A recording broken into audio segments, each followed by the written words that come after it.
welcome to an amazing video by Ishika Educates। आज के video में हमने पहले जो पिछली वीडियो थी हमने उसमें challenges of nation building cover किया था पार्ट 1। ये हमारा पार्ट 2 है चैलेंजेस ऑफ नेशन बिल्डिंग का। तो हमने मतलब जो पहले पिछली वीडियो में किया उसको थोड़ा सा रिवाइज करते हैं। तो हमने इंडिपेंडेंस देखा, पार्टीशन देखा, पार्टीशन के कॉन्सिक्वेंसेस देखे, प्रोसेस देखा और उसके बाद हम इंटीग्रेशन ऑफ प्रिंसली स्टेट्स पर हैं। प्रिंसली स्टेट्स क्या थी? जो states own like states ruled by the princess under the influence of Britishers. Fine, हमारे पास टोटल 565 प्रिंसली स्टेट्स थी। अब उनको इंटीग्रेट करने में कुछ प्रॉब्लम्स आ रही थी। क्या थी वो प्रॉब्लम्स? जैसे कि त्रावणकोर का जो रूलर था उन्होंने अनाउंस कर दिया कि हम इंडिपेंडेंट रहेंगे। निजाम जो था हैदराबाद का, उस्मान अली खान, उन्होंने भी एक सिमिलर सी अनाउंसमेंट कर दी अगले ही दिन कि हम भी इंडिपेंडेंट रहेंगे। और रूलर्स जैसे कि नवाब ऑफ भोपाल, वो कॉन्स्टिट्यूएंट असेंबली ज्वाइन करने में इंटरेस्टेड ही नहीं थे, ही वॉज अवर्स। तो सबसे पहले what was the problem of Hyderabad? Problem with Hyderabad, हमारा जो रूलर है कौन था उस टाइम पर? निजाम, मतलब वो टाइटल अपने आप को देता था Nizam. His name was Mir Osman Ali Khan. और लुइस माउंटबेटन जो है वो हमारे लास्ट वॉइस रॉय थे इंडिया के। हैदराबाद उस टाइम पर लार्जेस्ट प्रिंसली स्टेट थी और रूलर जो था वो अपने आप को टाइटल देता था Nizam. He was one of the richest man in the world. उसके बाद he wanted an independent status for Hyderabad. वो चाहते थे कि जो हमारा हैदराबाद है वो इंडिपेंडेंट रहे। तो उन्होंने क्या किया? He entered the stand still agreement with India in November 1947 for a year with negotiations, like while the negotiations with Indian government were going on। तो उन्होंने फैसला किया इंडिपेंडेंट रहने का। उसके बाद उन्होंने इंडिया के साथ स्टैंड स्टिल अग्रीमेंट साइन किया, जिस टाइम पर उनके नेगोशिएशंस जो थी इंडियन गवर्नमेंट के साथ ऑलरेडी चल रही थी। अब यहाँ पर क्या था? हैदराबाद में मेजॉरिटी जो लोग थे वो थे हिंदू और निजाम ने क्या स्टार्ट कर दिया? Communal colouring. कम्युनल कलरिंग मतलब बेस्ड ऑन रिलीजन्स। अब पीपल वर्सेस निजाम स्टार्ट हो गया। कैसे?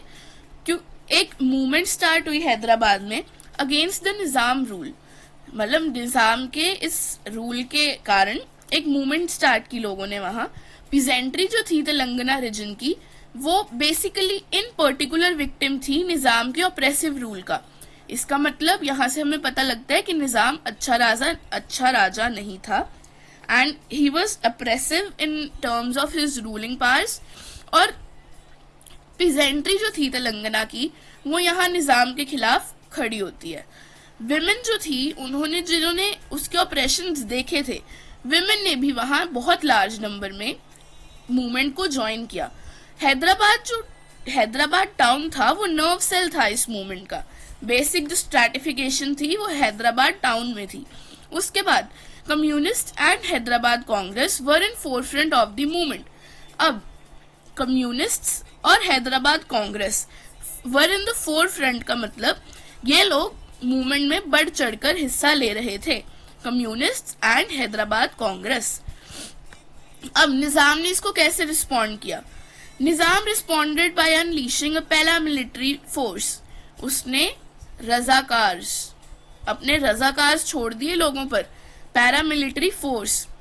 उसकी जो रजाकार जो थे उनकी एट्रोसिटीज और कम्युनल नेचर कोई बाउंड्रीज नहीं जानती थी भाई। मतलब इतने निर्दयी, इतने बेकार लोग थे ये रजाकार्स, मतलब कोई हद ही नहीं था। इन्होंने मर्डर किए लोगों के, they maimed people, they raped people and looted, targeting particularly the non Muslims. तो निजाम जो था ही वाज अ मुस्लिम, उसको खुंदक थी नॉन मुस्लिम्स से। तो बेसिकली उसने नॉन मुस्लिम टारगेट किए। रजाकार्स ने बिल्कुल अच्छे से नॉन मुस्लिम्स को पूरा अच्छे से टारगेट किया। मतलब जितनी एट्रोसिटीज वो कर सकते थे, बेहद एट्रोसिटीज उन्होंने की। अब इंडियन गवर्नमेंट को यहाँ पर इस पिक्चर में आना पड़ा। क्योंकि आफ्टर ऑल गवर्नमेंट इंडिया की है, अभी इंडिया की टेरिटरी में ही है हैदराबाद। तो ये सब कुछ देख के इंडियन गवर्नमेंट को बीच में आना ही पड़ा। रजाकार्स जो थे एट्रोसिटीज पे एट्रोसिटीज करे जा रहे थे, तो ऑपरेशन पोलो स्टार्ट हुआ। अब इंडियन जो सेंट्रल गवर्नमेंट है उसने आर्मी को ऑर्डर कर दिया कि आप टैकल करो इस सिचुएशन को।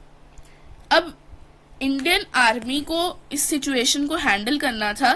सितंबर 1948 में इंडियन आर्मी सेंट्रल निजाम के फोर्सेस को कंट्रोल करने के लिए गई 1948 सितंबर में।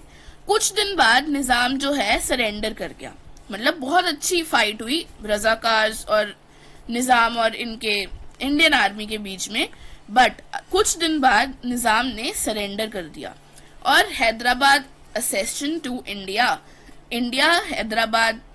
ने हैदराबाद को असेस कर लिया। अब इंडिया का ही पार्ट है हैदराबाद। तो which was the state made a part of India by accession. So Hyderabad was assessed by India. The state made by accession was Hyderabad. Fine. अब हमारा नेक्स्ट आता है problem with Manipur. Ink change करेंगे। तो problem with Manipur के साथ क्या problem थी? अगला टॉपिक है मणिपुर। इंक अच्छी नहीं लग रही, wait, let's go with this. ठीक है, महाराजा कौन थे मणिपुर के? प्रिंसली स्टेट्स थी, तो याद रखना वहां पर राजा ही राजा है। हैदराबाद का निजाम था। अब यहाँ मणिपुर का बोधा चंद्र सिंह है, बोध चंद्र सिंह या बोधा चंद्र सिंह, जो भी आप कहना चाहो। फाइन। अब देखो, पिछले में था Lord Mountbatten vice Roy. Lord Mountbatten basically हमारे लास्ट वाइस रॉय थे और लॉर्ड माउंटबेटन ने अब एक प्लान दिया। माउंटबेटन प्लान का नाम देते हैं उसे हम। वो प्लान क्या था कि जब ब्रिटिशर्स छोड़ रहे हैं इंडिया को, तो वो प्रिंसली स्टेट्स को ऑटोनॉमी दे रहे हैं कि तुम्हारी मर्जी है, तुम इंडिया ज्वाइन करो, तुम पाकिस्तान ज्वाइन करो या इंडिपेंडेंट रहो। बस ये था लॉर्ड माउंटबेटन प्लान। ठीक है, उसके बाद इंडिपेंडेंस के कुछ दिन बाद महाराजा जो थे मणिपुर के, उन्होंने इंस्ट्रूमेंट ऑफ असेशन इंडियन गवर्नमेंट के साथ साइन कर दिया on the assurance that internal autonomy of Manipur will be maintained. कि इंडिया के साथ कंडीशन पे साइन किया कि इंटरनल ऑटोनॉमी जो है मणिपुर की, इंटरनल जो उनके डिसीजन मेकिंग वगैरह सब कुछ है, वो मणिपुर खुद मेंटेन करेगा। तो इस कंडीशन पे मणिपुर ने इंडिया के साथ कोलैबोरेट कर लिया, इंडिया का पार्ट वो बन गया इंस्ट्रूमेंट ऑफ असेशन से बाय सम कंडीशंस। फाइन। अब प्रेशर ऑफ पब्लिक ओपिनियन, लोगों को था कि भाई हमारा भी तो ओपिनियन मैटर करता है ना। तो इस चीज के लिए इलेक्शंस हुए मणिपुर में 1948 जून में। इसको मणिपुर को अब यहाँ पर ये बन गई कॉन्स्टिट्यूशनल मोनार्की। अब एक इम्पॉर्टेंट क्वेश्चन, मणिपुर जो है कॉन्स्टिट्यूशनल मोनार्की बनी और साथ साथ first part of India to hold elections based on universal adult franchise. Question आ सकता है कि which is the first part of India to hold elections according to universal adult franchise, या first elections according to universal adult franchise कहाँ हुए? Answer is Manipur. Important question. ठीक है, उसके बाद Manipur is now a union territory present time में। मणिपुर की जो लेजिस्लेटिव असेंबली थी उनमें काफी शार्प डिफरेंसेस थे। किस लिए डिफरेंसेस थे? क्वेश्चन को लेके, मर्जर के, मतलब मर्जर जो हुआ मणिपुर का इंडिया के साथ, तो लोगों में काफी लेजिस्लेटिव असेंबली में मणिपुर की काफी डिफरेंसेस थे। स्टेट कांग्रेस मर्जर चाहती थी, other political parties opposed it. State Congress चाहती थी कि हाँ भाई मर्जर हो, इंडिया का पार्ट बन जाए मणिपुर, बट बाकी की पॉलिटिकल पार्टीज उसके खिलाफ थी। Indian Congress wanted, other political parties did not. Fine. Next, government of India succeeded in pressurizing the Maharaja into signing a merger agreement in September 1949 without consulting the popularly elected Legislative Assembly of Manipur. Elections हो गए. अब उसके बाद legislative assembly खुश नहीं है इनसे कि देखो उसके अंदर दो डिवीजन चल रहे हैं. कांग्रेस चाह रही है कि हाँ हो जाए, लेकिन बाकी पॉलिटिकल पार्टीज नहीं चाह रही कि ना हो. तो इस करके हमारे पास यहाँ पर मर्जर साइन हुआ. मर्जर एग्रीमेंट साइन हो गया सितंबर 1949 में without consulting the legislative assembly. राजा ने यहाँ बिना इलेक्टेड लेजिस्लेटिव असेंबली को कंसल्ट किए मर्जर साइन कर दिया. तो इससे क्या हुआ, बहुत सारा एंगर और रिजेंटमेंट हो गई मणिपुर में. लोग बहुत भड़क गए, बहुत गुस्सा हो गए. और इसके जो मतलब प्रभाव है, इसके इफेक्ट्स है, वो आज भी still they are being felt. आज भी कहीं ना कहीं लोगों में ये गुस्सा बरकरार है. उसके बाद next topic, reorganisation of states.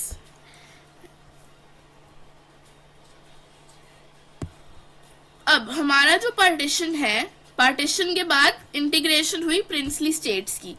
अब बाउंड्रीज जो हैं सबको इंटीग्रेट कर लिया, ठीक है. अब उसके बाद अगला चैलेंज क्या था, drawing the internal boundaries of the Indian states. Indian states की बाउंड्रीज, इंटरनल बाउंड्रीज बनाना. अब ये चैलेंज क्यों था, जब इंटीग्रेशन हो गई तो उनकी बाउंड्री बनाना चैलेंज क्यों है? क्योंकि पहला, this wasn't just a matter of administrative division. ये सिर्फ एडमिनिस्ट्रेटिव डिविजन का मैटर नहीं था. ये जो बाउंड्रीज थी इनको ऐसे तरीके बनाना पड़ना था कि लिंग्विस्टिक और कल्चरल प्लुरलिटी जो है हमारी कंट्री की, इंडिया की जो लिंग्विस्टिक और कल्चरल डाइवर्सिटी है, इसको भी अच्छे से रिफ्लेक्ट किया जाए without affecting the unity of the nation. मतलब हमारा इंडिया जो इतना डाइवर्सिफाइड है, इसको हमें एक साथ करना था, इनकी बाउंड्रीज ड्रॉ करनी थी, बट ये ध्यान में रखते हुए कि यूनिटी जो है इंडिया की वो बिल्कुल भी अफेक्ट ना हो. अब इसकी हिस्ट्री थोड़ी सी जानते हैं.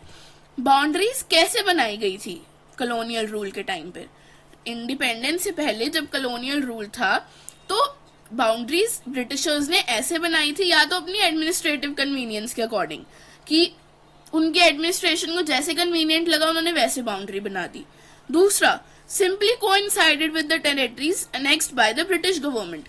सिंपली वो कोइंसाइड कर रही थी, जो टेरिटरी ब्रिटिशर्स ने एनेक्स करी उनके ऊपर वो सिंपली कोइंसाइड कर रही थी, तो उन्होंने वो बाउंड्रीज बना दी. और territories rule by the princely states. Princely states जो जितना एरिया रूल कर रहे हैं वो बाउंड्री बना दी. तो ये 3-4 पॉइंट्स थे कि इनकी टेरिटरीज कैसे बनी हुई थी पहले टाइम में. अब हमारी नेशनल मूवमेंट जो थी, नेशनल कांग्रेस थी, हमारी गवर्नमेंट थी, उन्होंने रिजेक्ट कर दिया ये आइडिया कि ये आर्टिफिशियल है और ये जो है ये प्रॉमिस नहीं करती लिंग्विस्टिक, मतलब ये जो बाउंड्रीज हैं ये प्रॉमिस नहीं करती लिंग्विस्टिक प्रिंसिपल. बट गवर्नमेंट ने प्रॉमिस किया यहाँ पर linguistic principle as the basis of formation of states, कि हमारी जो स्टेट्स बनेंगी वो लिंग्विस्टिक बेसिस को थोड़ा मद्देनजर में रखते हुए ही बनाई जाएंगी. उसके बाद हमारे पास नागपुर कांग्रेस सेशन हुआ 1920 में, और नेशनल मूवमेंट ने यहाँ पर आइडिया एक्सेप्ट कर लिया making states on the basis of linguistic basis. But independence और पार्टीशन के बाद क्या चेंजेस आए? देखो, हमने ये पहले का पढ़ा कि हमारे पास जो है पहले बाउंड्रीज कैसे बनी हुई थी, ब्रिटिशर्स ने कैसे बनाई थी. अब क्या चीज चेंज हुई इंडिपेंडेंस पार्टीशन के बाद? अब इंडियन लीडर्स ने, गवर्नमेंट ने क्या किया? पहला, now the leaders felt that carving out states on the basis of language might lead to disruption and disintegration. लोगों को, मतलब लीडर्स को बेसिकली ऐसा लगा कि अगर हम स्टेट्स जो है लैंग्वेज के बेसिस पे बनाएंगे तो शायद हो सकता है डिसरप्शन हो और डिसइंटीग्रेशन हो. ऐसा भी लगता था इनको कि अगर हम लिंग्विस्टिक बेसिस पर बनाएंगे स्टेट्स तो हमारी जो अटेंशन है वो अदर सोशल और इकोनॉमिक चैलेंजेस से थोड़ी दूर को हटेगी. इधर लीडर्स को ऐसा इसलिए लगा कि उनको पहले पॉवर्टी वगैरह के लिए काम करना चाहिए, उसके बाद वो रीबाउंड्री कर लेंगे. तो ये पोस्टपोन हो सकती है, so that it can be postpone. तो हमारी जो सेंट्रल लीडरशिप है, इन्होंने डिसाइड किया कि हम पोस्टपोन करेंगे रीऑर्गेनाइजेशन ऑफ स्टेट्स। कि जैसे ही पार्टीशन हुआ, अभी तो जख्म ताजे ताजे हैं पार्टीशन के, पाकिस्तान अभी अभी डिवाइड हुआ, तो लीडर्स ने सोचा कि अभी हम थोड़ा टाइम के लिए पोस्टपोन करते हैं रीऑर्गेनाइजेशन स्टेट्स की। पहले हम पॉवर्टी वगैरह, अदर इकोनॉमिक फैक्टर्स वगैरह पे ध्यान दें, उसके बाद हम जो हमारी बाउंड्रीज वगैरह ड्रॉ करनी है वो हम तब कर लेंगे। अब क्वेश्चन क्या आता है यहाँ कि क्या लोग हैप्पी थे? ये जो पोस्टपोनमेंट गवर्नमेंट ने अपनी तरफ से कर दी, लोग क्या हैप्पी थे इस चीज से? बिल्कुल भी नहीं। जो डिसीजन था नेशनल लीडरशिप का, वो लोकल लीडर्स और लोगों ने चैलेंज करना शुरू कर दिया। डिमांड्स यहाँ पर शुरू हो गई। पहला, डिवीजन ऑफ आंध्रा। प्रोटेस्ट शुरू हो गए तेलुगु स्पीकिंग एरियाज में, ओल्ड मद्रास प्रोविंस के। विशाल आंध्रा मूवमेंट स्टार्ट हो गई कि आंध्रा सेपरेट बनाओ, तेलुगु स्पीकिंग एरियाज जो हैं उनको सेपरेट कर दो मद्रास प्रोविंस से, और एक सेपरेट आंध्र प्रदेश, आंध्र प्रोविंस बनाओ। अब हमारी जो गवर्नमेंट है वो टेंशन में आ गई कि प्रोटेस्ट शुरू हो गए, सब कुछ हो गया। तो यहाँ पर जो है हमारी गवर्नमेंट ने क्या किया, एक कमेटी अपॉइंट की। कौन सी कमेटी अपॉइंट की? स्टेट रीऑर्गेनाइजेशन कमेटी, जिसके चेयरमैन थे एस.के. धर। इनका मोटिव क्या था कमेटी का? ये देखना कि हमारा जो है, क्या ये राइट सिचुएशन है अभी लैंग्वेज के बेसिस पर डिवीजन करने की? क्या इस टाइम पर हम अगर डिवीजन कर दें तो क्या वो सक्सेसफुल हो पाएगी, या फिर ना डिवाइड करें स्टेट्स को अभी basis on the basis of language? इससे क्या हुआ कि ये जो सारी मूवमेंट थी, इसको थोड़ा मोमेंटम इंक्रीज हो गया, थोड़ा मतलब ज्यादा भड़क गई ये मूवमेंट, अगर हम ढंग से भाषा में बोले तो यहाँ पर एक इम्पॉर्टेंट पार्ट नहीं है जो, बट स्टिल बुक में है तो मैं बता देती हूँ। यहाँ पर एक गांधीयन वर्कर थे, पोटी श्रीरामल्लू, मतलब प्रोनाउंसिएशन में भी गलत हो तो आप उसको देख लेना, बट ये स्पेलिंग है, आप इसको पढ़ लेना। Okay fine. अब ये जो है, ये एक गांधीयन थे।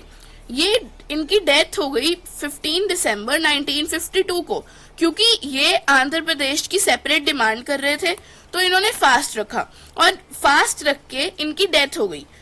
तो यहाँ पर लोग और भड़क गए कि ये वेटरन गांधी, इनको हम नाम देते हैं, कांग्रेस के लीडर भी थे ये।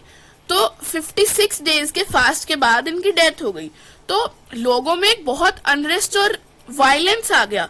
आंध्र रीजन में लोग बहुत वायलेंट हो गए, लोग लार्ज नंबर में सड़कों पे उतर आए, स्ट्रीट्स में उतर आए, और कई उनमें से, कई क्या बहुत सारे इंजर्ड हो गए, या कईयों ने अपनी जान खो दी पुलिस फायरिंग के टाइम पे। क्योंकि अब लोग सड़क पे हैं तो गवर्नमेंट को कुछ ना कुछ तो करना पड़ेगा ना, पुलिस को कुछ ना कुछ तो करना पड़ेगा।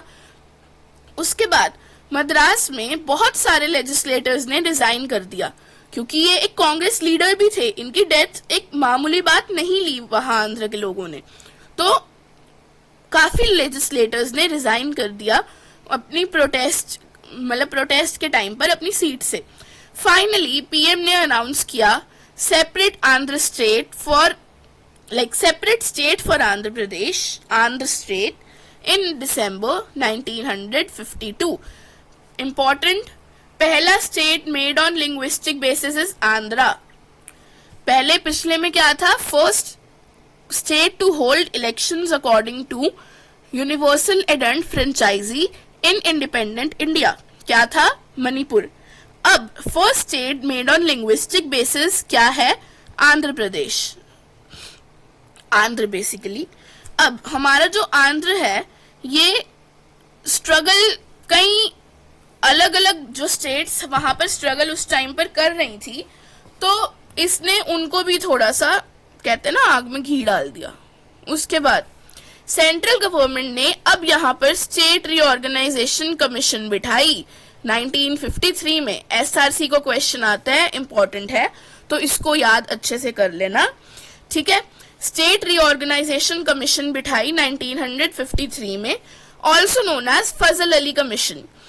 इसमें 3 मेंबर थे और इसका मोटिव क्या था, वही सेम इस क्वेश्चन को देखना कि अगर हम इस टाइम पर बाउंड्रीज जो है वो लिंग्विस्टिक बेसिस पर बनाएं, रीड्रॉ कैसे करें इनकी बाउंड्रीज को। एसआरसी की शॉर्ट फॉर्म है स्टेट रीऑर्गेनाइजेशन कमीशन। तो एसआरसी का आउटकम क्या रहा, कमीशन ने एक्सेप्ट किया कि बाउंड्रीज जो है वो डिफरेंट लैंग्वेजेस के अकॉर्डिंग डिवाइड हो जाए, मतलब लिंग्विस्टिक डिवीजन हो जाए। दूसरा, on the basis of its report, state reorganization was passed in 1956. When was State Reorganization Act passed? In 1956. When did it come to existence? 1953. When did State Reorganization Act passed? Then it is 1956. मतलब 3 साल बाद। उसके बाद this led to the creation of 14 states and 6 union territories. इसके State Reorganization Act के बाद 14 states form हुई और 6 यूनियन टेरिटरीज बनी। उसके बाद next, issues associated with the linguistic states. क्या कंसर्न्स रहे, क्या इश्यूज आए हमारे पास, यहाँ पर हम लिंग्विस्टिक बाउंड्रीज बना रहे हैं तो क्या इश्यूज आए। पहला कंसर्न क्या थे, demand for separate states would endanger the unity of the country. लोगों के यहाँ क्या कंसर्न चल रहे थे कि अगर सेपरेट स्टेट बनेंगी तो हो सकता है यूनिटी पे थोड़ा इफेक्ट आए।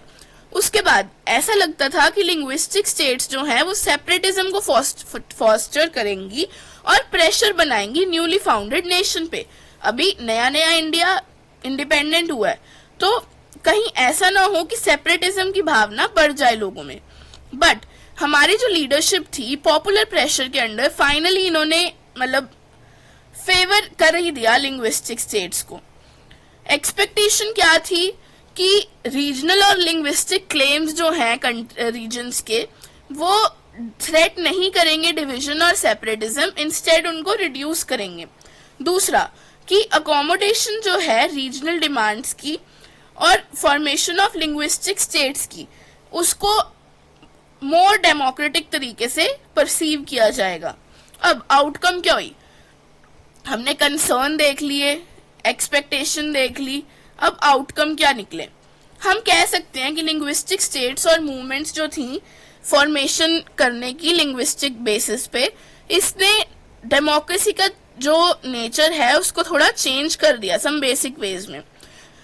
जो पॉलिटिक्स का पाथ है और पावर है वो अब सब लोगों को ओपन है rather than small English speaking एलाइट्स।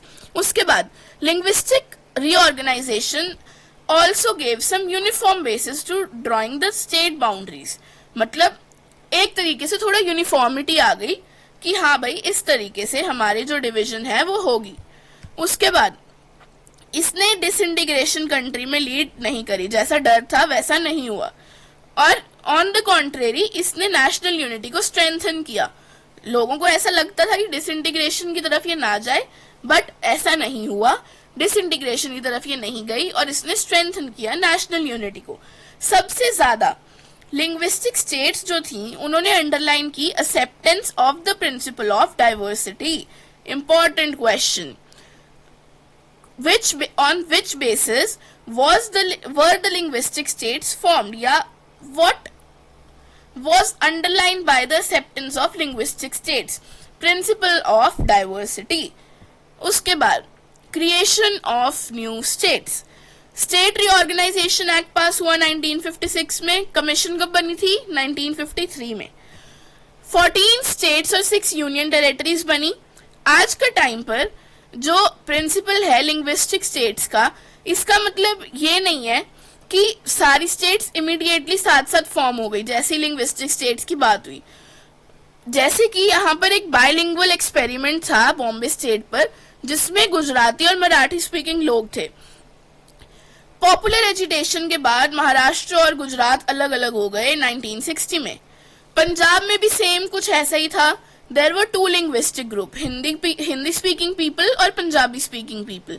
तो पंजाबी स्पीकिंग पीपल ने अलग, मतलब जो लोग पंजाबी बोलते थे, तो उन्होंने एक अलग अपनी स्टेट डिमांड की।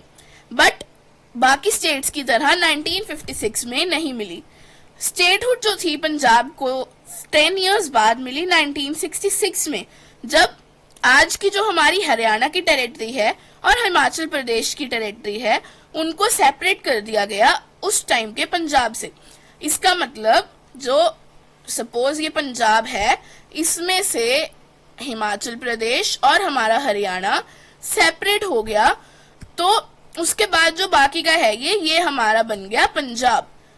तो from where was Haryana carved out, पता होना चाहिए, general knowledge, we people are living in Haryana guys. तो हमारा जो हरियाणा है वो पंजाब से कार्व आउट हुआ था, और हमारे हरियाणा के साथ साथ हिमाचल प्रदेश भी पंजाब से ही कार्व आउट हुआ है। उसके बाद एक अदर मेजर रीऑर्गेनाइजेशन क्या थी, नॉर्थ ईस्ट की। नॉर्थ ईस्ट में 1972 में मेघालय बना आउट ऑफ असम। मणिपुर और त्रिपुरा जो हैं वो भी अलग अलग स्टेट्स बने सेम ईयर में। उसके बाद मिजोरम और अरुणाचल प्रदेश जो हैं वो 1987 में आए, और नागालैंड जो है वो बना स्टेट 1963 में। तो language didn't however remain the sole basis of organisation of state. अब लिंग्विस्टिक बेसिस पर तो जो रीऑर्गेनाइजेशन होनी थी हो गई, ये एक अकेला हमारा डिवीजन नहीं रहा। इसके साथ साथ लेटर इयर्स में कुछ साल बाद सब रीजन्स जो हैं उन्होंने डिमांड करी for separate states on the basis of regional culture, कि हमें रीजनल कल्चर के बेसिस पर सेपरेट स्टेट चाहिए। States such as Chhattisgarh and Uttarakhand and Jharkhand came into being in 2000s। Creation of states की टाइमलाइन क्या है, ये मतलब कहीं कभी कभी इंपॉर्टेंट हो जाता है, ठीक है। 1953 में आंध्र प्रदेश बना, 1956 में 14 स्टेट्स और 6 यूटीज बनी। बॉम्बे स्टेट से गुजरात बनी 1960, नागालैंड बना 1963 में, पंजाब और हरियाणा एचपी हमारा बना 1966 में, यूटी हिमाचल बना 1971 में, त्रिपुरा और मणिपुर मेघालय जो हैं ये 1972 में बने, 1987 में अरुणाचल प्रदेश, मिजोरम और गोवा, 2000 में यूके, छत्तीसगढ़, यूके मतलब उत्तराखंड ओके फाइन, तो छत्तीसगढ़ और झारखंड हमारे पास ये कार्व आउट हुए 2000 में। 2014 में अभी थोड़ा रिसेंटली तेलंगाना बना है, ठीक है। जो ये 3 हैं और ये वाला तेलंगाना है, ये क्योंकि रिसेंट है ये इसीलिए थोड़ा इम्पोर्टेंट है, और ये वाले भी कई बार थोड़े इम्पोर्टेंट हो जाते हैं, तो आप कोशिश करो तो याद करने की हो जाएंगे, फाइन। उसके बाद हमारी रीऑर्गेनाइजेशन की स्टोरी अभी भी यहाँ पर पूरी तरह से खत्म नहीं हुई है। अभी भी मतलब ऐसे रीजन्स हैं हमारी कंट्री में जो लोग अभी भी मूवमेंट कर रहे हैं अपनी सेपरेट और स्मॉलर स्टेट्स बनाने के लिए। मतलब ऐसा नहीं है कि हमारी जो डिमांड्स है सेपरेट स्टेट की वो खत्म हो चुकी हैं, अभी भी कई जगह पर सेपरेट और स्मॉल स्टेट्स बनाने की डिमांड कंटिन्यू चल रही है, जैसे कि विदर्भ महाराष्ट्र में और हरित प्रदेश वेस्टर्न रीजन में यूपी के, और नॉर्दर्न रीजन जो है हमारा वेस्ट बंगाल का, ये लोग अभी भी स्टिल डिमांड कर रहे हैं कि इनको सेपरेट स्टेट चाहिए। तो हमारी ये जो कहानी है स्टेटहुड की यहाँ पर खत्म नहीं होती, ठीक है। हमारा चैप्टर यहाँ पर खत्म होता है बट ये कहानी नहीं होती, क्योंकि ये लोग अभी भी डिमांड्स कर रहे हैं। तो चैप्टर का ये एंड है और ये इम्पोर्टेंट चैप्टर था, तो इसीलिए इसको अच्छे से प्रिपेयर करना, और इसकी वेटेज भी अच्छी खासी है हमारे एग्जाम में। फाइन, मिलते हैं नेक्स्ट वीडियो में। और अगर आपको कोई चैप्टर जल्दी चाहिए या कुछ ऐसा है तो आप मेरे को कमेंट कर सकते हो, तो मैं ट्राई करूंगी उसको जल्दी से जल्दी आपके तक लाने की। फाइन, मिलते हैं नेक्स्ट वीडियो में। Till then bye bye.